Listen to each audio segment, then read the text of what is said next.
വോട്ടുകൊള്ള വിവാദങ്ങൾക്കിടെ കേന്ദ്രമന്ത്രി സുരേഷ് ഗോപി വീണ്ടും ഇന്ന് തൃശൂരിലെത്തും. 9 മണിക്ക് തൃശൂരിലെത്തുന്ന സുരേഷ് ഗോപി ശക്തൻ തമ്പുരാന്റെ പ്രതിമയിൽ മാലയണിയിച്ച ശേഷം മടങ്ങും. വിവാദത്തിൽ സുരേഷ് ഗോപി ഇതുവരെ പ്രതികരിച്ചിട്ടില്ല. സുരേഷ് ഗോപി വ്യാജരേഖകൾ ഉപയോഗിച്ച് തൃശൂരിൽ വോട്ട് ചേർത്തെന്ന പരാതിയിൽ TN പ്രതാപന്റെ മൊഴി നാളെ പോലീസ് രേഖപ്പെടുത്തും.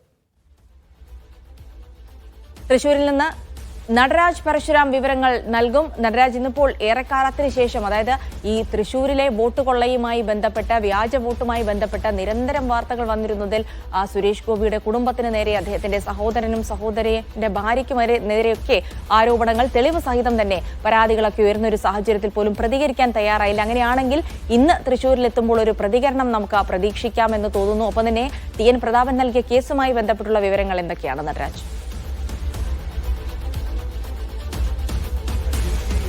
സുരേഷ് ഗോപി വീണ്ടും തൃശ്ശൂരിലെത്തുന്നുണ്ട്. 3-4 ദിവസങ്ങൾക്ക് മുമ്പ് അദ്ദേഹം തൃശ്ശൂരിലെത്തിയിരുന്നു. അന്ന് അദ്ദേഹം മാധ്യമങ്ങളോടൊന്നും ഒരു വാക്ക് പോലും വിവാദത്തെക്കുറിച്ച് മിണ്ടിയിരുന്നില്ല. നമ്മൾ പുറത്തുവിട്ട വോട്ടർ പട്ടിക ക്രമക്കേടുമായി ബന്ധപ്പെട്ട് അദ്ദേഹം മിണ്ടിയില്ല. അതുപോലെ തന്നെ അദ്ദേഹത്തിന്റെ കുടുംബത്തിനെതിരെ വന്നിട്ടുള്ള ഇരട്ട വോട്ട് ആരോപണം, അതിനെക്കുറിച്ച് അദ്ദേഹം മിണ്ടിയിട്ടില്ല. മറ്റ് BJP എന്ന പാർട്ടി നേരിടുന്ന വോട്ടിംഗ് ക്രമക്കേടുമായി ബന്ധപ്പെട്ട ആരോപണങ്ങൾ, അതിനെക്കുറിച്ചും അദ്ദേഹം ഒന്നും മിണ്ടിയിട്ടില്ല.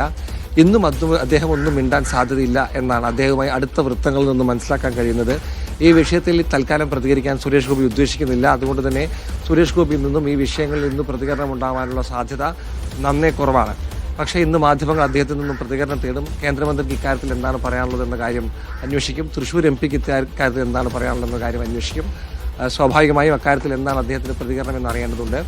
TN പ്രതാപൻ പോലീസ് നൽകിയ പരാതിയിൽ പറഞ്ഞിരിക്കുന്നത് വ്യാജരേഖകൾ ചമച്ച് സുരേഷ് ഗോപിയും കുടുംബവും തൃശ്ശൂരിൽ 11 വോട്ടുകൾ ചേർത്തുവെന്നാണ്. അതുപോലെ തന്നെ വ്യാപകമായി വോട്ട് ക്രമക്കേട് നടക്കുന്നതിന് BJP ഉൾപ്പെടെ ഉള്ള BJPയുടെ നേതൃത്വവും സുരേഷ് ഗോപിയൊക്കെ തന്നെ നേതൃത്വം നൽകിയെന്ന തരത്തിലും TN പ്രതാപൻ പരാതി നൽകിയിട്ടുണ്ട്. പരാതിയുടെ പ്രാഥമിക അന്വേഷണം തുടരുകയാണ്. 2 ആഴ്ചയാണ് പ്രാഥമിക അന്വേഷണത്തിന് സിറ്റി പോലീസ് കമ്മീഷൻ നൽകിയിരിക്കുന്ന സമയം. അതിനുശേഷമാകും ഇതിൽ കേസെടുക്കണോ വേണ്ടയോ എന്നുള്ള തുടർ നടപടികളൊക്കെ തന്നെ ഉണ്ടാവുക.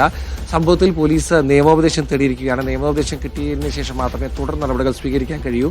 ഇതിൽ TN പ്രതാപന്റെ മൊഴിയെടുക്കാനാണ് പോലീസിന്റെ നീക്കം. നാളെ വൈകിട്ട് TN പ്രതാപനോട് തൃശ്ശൂർ ACPക്ക് മുന്നിൽ ഹാജരാകാൻ നോട്ടീസ് നൽകിയിട്ടുണ്ട്. TN പ്രതാപൻ ഹാജരായി തന്റെ ഭാഗം വിശദീകരിക്കും. എന്തായാലും വോട്ട് ചോരി ക്രമക്കേടുമായി ബന്ധപ്പെട്ട്, തൃശ്ശൂരിലെ വോട്ട് ചോരി ക്രമക്കേടുമായി ബന്ധപ്പെട്ട് കൂടുതൽ നടപടികൾ നടക്കുന്നു എന്നുള്ളതാണ് ഏറ്റവും ശ്രദ്ധേയമായ കാര്യം. ഇക്കാര്യത്തിൽ സുരേഷ് ഗോപി ഇന്ന് എന്തെങ്കിലും പറയുമോ എന്നുള്ളത് കാത്തിരുന്ന് കാണും.